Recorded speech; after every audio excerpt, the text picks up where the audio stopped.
Hey, how's it going? It's Michael here with a brand new Cloverfield topic video. When Cloverfield first came out in 2008, it appeared to be a one-off, unconventional horror shaky cam movie. While there are many stories untold in the first one, it didn't seem like there would be more sequels in this universe. That was until 2016 when 10 Cloverfield Lane came out. Since then, it has been announced that another film in the Cloverfield universe would be coming out in 2017, and that would be called God Particle. For this video, we'll be talking about how will God Particle connect to the other films. So let's get into it. The Cloverfield universe is rather different, with the connections to and between films being rather subtle. For example, I believe the first Cloverfield and 10 Cloverfield Lane are connected through the creatures in both the films. So the question now is, how will God Particle tie into the others? The plot for the new Cloverfield movie is, it's set in the near future and centers on a team of astronauts in a space station who make a terrifying discovery that challenges all they know about the fabric of reality, all while desperately trying to fight for their survival. Now, a Cloverfield movie set in space with astronauts may sound confusing at first, however it does connect to the universe and actually makes sense, especially considering the events of the past two movies. For example, like we've said in previous videos,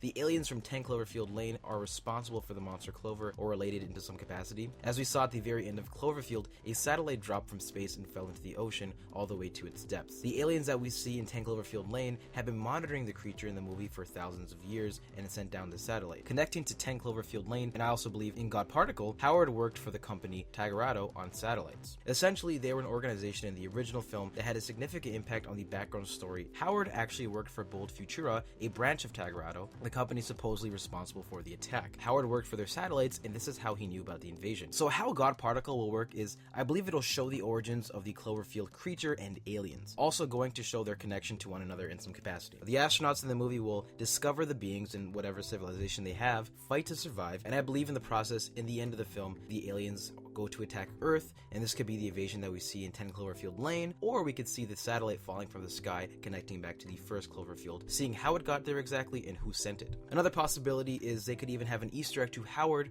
working on the satellites from 10 Cloverfield Lane sent by the beings and discovering the invasion ahead of time, connecting to both of the films. Initially, the movie God Particle wasn't even a Cloverfield movie, only later on was it actually adapted to become one. So similar to 10 Cloverfield Lane, I don't think we'll have very out there connections in God Particle, but it'll most likely be in a similar style, with a story set in the same world that vaguely connects to one another due to a science fiction script being adapted into a Cloverfield story. Versus being built from the ground up as one, the film was initially supposed to be released in October 2017, but just recently it got moved back to February 2nd, 2018, so fingers crossed they decided to push it back so they could flesh out some of the connections to the other movies and set up more of a larger Cloverfield universe. Anyway, but that wraps it up for this video on how will God Particle connect to the other films. What did you think? Let us know your thoughts in the comment section down below. We'd love to know your thoughts. As always, if you enjoyed this video, then be sure to leave a like and subscribe if you haven't already. I'm Michael for the Hybrid Network, signing off for this video. I'll see you next time. Take care.